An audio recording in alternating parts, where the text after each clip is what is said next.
Reasonable time is enough time to achieve all of your goals. Just jot that down. Reasonable time is enough time. I had to learn that. Reasonable time is enough time. Here's why. It's not the hours you put in, it's what you put in the hours. If you start depositing greater ideas into the hours you've got later than now, I'm telling you, later you can't believe the productivity that will flow. The ideas you can't think of now, a year from now, they'll start to flow. And when you deposit those ideas in the hours you've got, productivity multiplies by 2, 3, 5, 10. Next, time management essential. We've already covered the first one, a written set of goals. And then do priorities on your goals. What's important this week? What's important this month? Here's the next one. Often review. Just go over your goals to make sure that your list is working for you. It's got you inspired. It's got you turned on.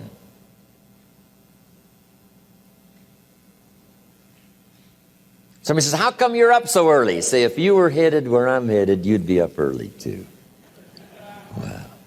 If you were going to meet who I'm going to meet, you'd be up early. If it was going to stack up for you like it's stacking up for me, you'd be getting up early. Wow. Here's some more time management essentials. Learn to study what we call majors and minors. You pick up the phone. Here's what you must say when you pick up the phone. Is this a major conversation or a minor conversation? If it's minor, a few pleasantries and you're done. If it's major, maybe you've got to make a few notes. So here's the next one. Important conversations, make an agenda before you make the call. Just jot down a little agenda. It's so easy now to just talk out of your head. Did you ever hear a conversation end like this? Let's see, there was something else. See, you don't look that swift. I can't think of it right now. I'll call you back. See, you look a little incompetent. Let's see, there was something. It escapes me right now. Really? So have you got this now? Make an agenda before you make a call if it's an important call. Now later that saves you all kinds of stuff. You call John in, the salesman, say, John, remember those 4 things we went over? He said, no, we didn't talk about that. And then you pull out your daytime or whatever, and there's the list you made when you made the call. He said, oh yes, seems like I do remember. And you've got him with your list. If it's just, salespeople especially can talk you out of what's in your head. It's true. No, we didn't talk about that. And if you don't have a little proof, I'm telling you, it's gone. So make an agenda before you make a call. So what's major, what's minor? Now here's the key on this. Don't major in minor things. If you take up major time to do minor things, I'm telling you, you'll be behind the curve constantly. Here's what we learn in sales training. What's major time and what's minor time? Here's minor time, thinking about prospects. Here's minor time, making lists of prospects. Here's minor time, keeping books on prospects. Here's minor time, going to see the prospect. Here's minor time, evaluating the prospect after you've been there. That's all minor time. Here's major time, in the presence of the prospect. That's major time.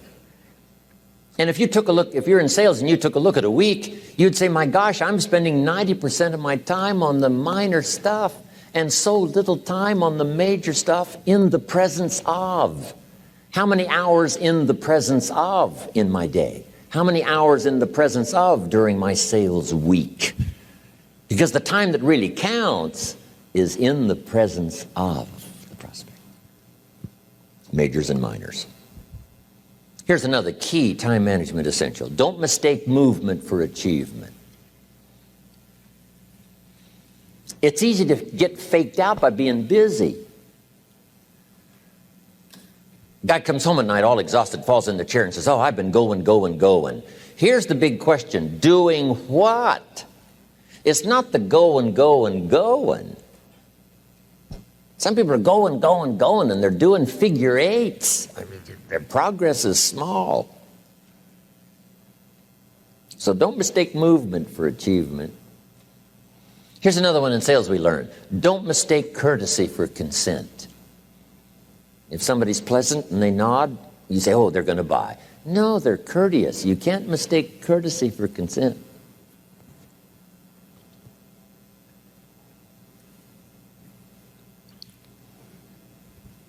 Now here's a big one, concentration. I had to learn this. All those years ago, I'm in the shower trying to compose a letter. Found it turns out to be a strange letter. So here's what I learned to do. Save the work till you get to the office. Save the work till you get to the work. Don't try to get to the office on the way to work.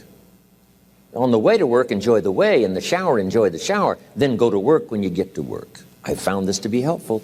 Concentration. Here's another big one. Learn to say no. I'm telling you, in such a social society we have now, it's so easy to try to be a nice person, saying yes, yes, yes to everything. Find yourself overloaded. Now you got to call and make the, well, gosh, you know, all the time it takes to back out of something that you said yes to too quickly. Here's what might be better. I don't think so, but if that changes, I'll call you. Little things you can use not to overcommit yourself. My friend Ron Reynolds says, don't let your mouth overload your back. It's a good one. Now, here's a big one on time management. When you work, work. When you play, play. Don't mix the two.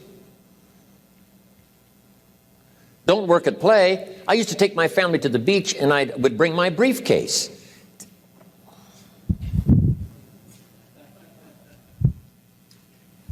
I learned not to do that. Or at the beach, I'm saying I should be at the office. I should be at the office. Now my family's upset because I'm at the beach and I'm thinking office, office, office. Now when I'm at the office, I'm thinking what? I got to get my family to the beach, the beach, the beach. So things are not going too well at the office because I'm thinking beach, and things are not going too well at the beach because I'm thinking office. Here's what I learned to do. At the beach, be at the beach. At the office, be at the office. When you work, work. When you play, play. Don't mix the two. Don't work at play. Now, here's one of the most important ones. Don't play at work. Work is too serious. You don't want the reputation of being the office joker. It's not a good one. Yes, there's time for some pleasant stories. Yes, there's time for a little humor. Yes, best if it's a happy office, of course. But I'm telling you got to be serious about work because you're parting with a piece of your life for the work you do. Your work costs you a piece of your life. Here's what it's called. Serious business. Not grim, not unhappy, but serious. Key. Don't play at work. The old expression, I don't think we use it anymore, horse around at the office. Play around, play jokes, play tricks. No place, not at the workplace. At the beach, yes. At the bar, yes. Somewhere else, not work. You got to treat work with all due conservative passion because it's leading you to your future. Here's another key phrase. All work is good. You may not like your job, but if it's the stepping stones to get you to where you want to go, you got to appreciate your job. You don't have to have a passion for your job. Here's the ultimate passion, a passion for incredible success in every department of my life. That's the passion. But don't look down on some menial job you have to do to finally get you to where you want to go. No job is menial. No job is not, no, every job is noble.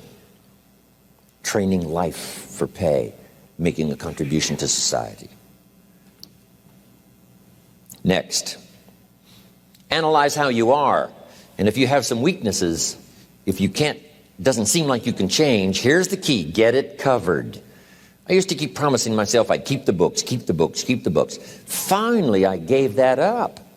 And back then, it only took me an extra $50, $60 a month for some accountant to keep the books.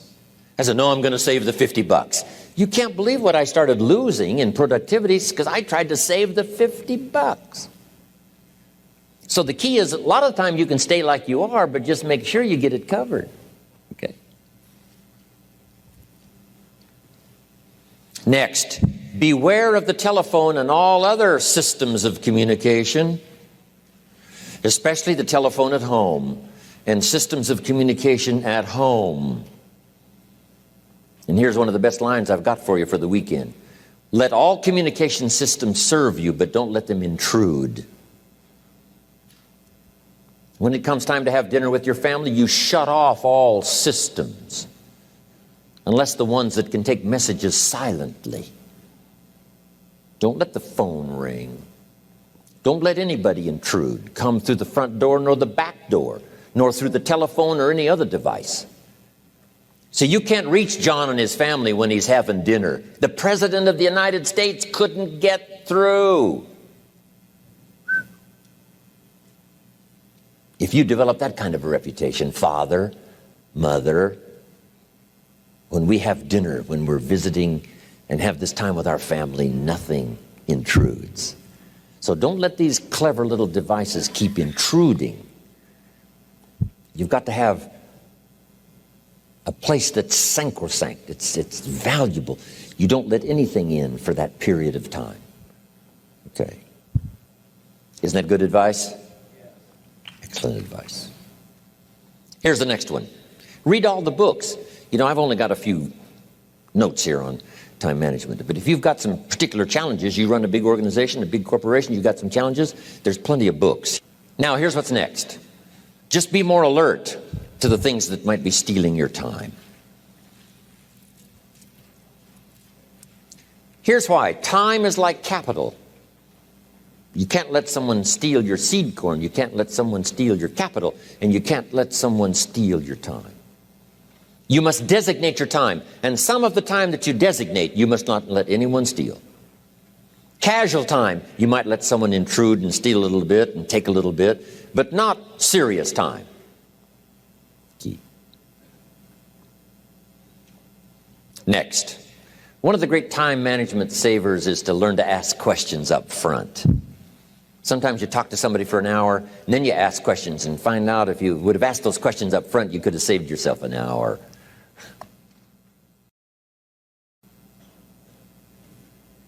Asking questions up front helps you to get to the problem now. But if you just launch into some discourse, you might waste 30 minutes, waste an hour, when here's what you should have been talking about. After you finished an hour, you say, John, what's really the problem? He said, well, it's something personal. See, that's what you should have been talking about this whole hour. Key. Next, learn to think on paper. Now we're going to take a break. Some ways to think on paper. One, we've covered one. Solving problems. Take it out of your head and put it on paper. Another one is setting goals. Making these lists we've already started. Here's another good way to think on paper. It's a projects book. Each person you're working with and each project you're working on, get a loose leaf binder and a tab and some pieces of paper behind the tab and do a little continual summary of how it's going between you and that person and between you and that project. I call it a projects book. It is so useful to me. But what's going on between you and this person? When you last got together, what did you talk about? And you got a few notes there. Here's what we talked about the last time we got together. Now when you get together again, you can review that so you'll know better what to talk about. When the president gets ready to travel and he's going to meet some important people, guess what they bring him? All these briefing books. Right? The last time you were with Khrushchev, Kennedy is informed. Here's what he said and here's what you said. Kennedy said, oh, that's valuable. I need to remember that. If a person is important, it's worth a little running account. You might even have a projects book for your children. Here's what's happening between me and my child. We've talked about this, and we've talked about this, and we've talked about this. Next, a day timer. Keeping track of all of your appointments. You know, mine is all filled with, when to catch an airplane and when to do a seminar and when to sit down and have a conference, all the rest. Next is a game plan. If you've got a house and the insurance is going to come due and some other things are going to come due. You just put it on a spreadsheet and make sure it's taken care of. Key phrase, take things out of your head and put them on paper. And the key is to just experiment with different ways that helps you to do that. Now here's the last one, thinking on paper, and that's to keep a journal. One of the things I'm known for around the world, have been now for 39, 40 years, is keeping a journal. Now my journal is not it's not necessarily it's not like a diary. It might be part diary. I'm flying over Ireland and I write down a few little things that impress me. Today I met this person. Wow, what an extraordinary event. Today I conducted this seminar in Rome. 1,000 people stood up and sang for me. I've got a little bit of a diary in there. But here's what primarily your journal is for: collecting good ideas. A journal is to collect good ideas on your health, good ideas for your business, good ideas for your future, good ideas for time management. Because I used to take notes on pieces of paper and torn off corners and backs of old envelopes and restaurant placemats. And I threw all this stuff in a drawer. It did not serve me well. I finally learned to get a bound copy, right? And just keep a journal, right? If I was here, I had my journal, I'd be taking notes, right? These 2 days in my journal. Now, if you're caught without your journal, you just take the notes when you get back home. You put those notes in your journal, throw the paper away. Because we don't usually go through paper to review. But see, my journals now make up a significant part of my own library. My journal's all reserved privately for my children and my grandchildren. Can you imagine what I've collected over the years? It's unbelievable. There are 3 treasures to leave behind. I think you've already got those notes, right? Here they are. Number 1, your pictures. Don't leave the event unrecorded. It takes only a fraction of a second to say, here's who I was with. When I travel the world, right? We take all these pictures, and here's one of the gifts. People send me the pictures they took of me and them. It's part of the treasures I have on the farm. Incredible. A picture's worth 1,000 words to describe the scene, the emotion, what happened. Say, wow, this was an extraordinary day for me when I met these people. Here's what they told me happened to them when they went to my seminar 10 years ago. Wow, the drama comes back if you've taken the pictures. It's one of the treasures to leave behind when you go. Remember the old photographs that we have now of, 100 years ago, 70, 80 years ago, just a few photographs? What would it be like if you had thousands of photographs of the past, of your history, your mother, your father, right? Grandparents? So change all of that now for your children. Leave all your photographs as a record. Here's what's next to leave behind, and that's your library. The books that changed your life, the books that changed your health, the books that rescued you from oblivion, the books that you passed on to other people, they were so exciting for you, the books that made you financially independent, the books that developed your leadership, the books that gave you wisdom to ponder when things were tough, the books that got you through the winter, the books that helped you to plant in the spring and harvest in the fall. What a treasure to leave behind. If you do that, here's what's for sure. Your books will be more valuable than your furniture. Wow. Now, the third treasure to leave behind is your journals. The notes you took that helped you to live life as you lived it. Long after you're gone, a treasure that children, grandchildren, great-grandchildren will find so fascinating. They may use it to help guide their own life into their own future.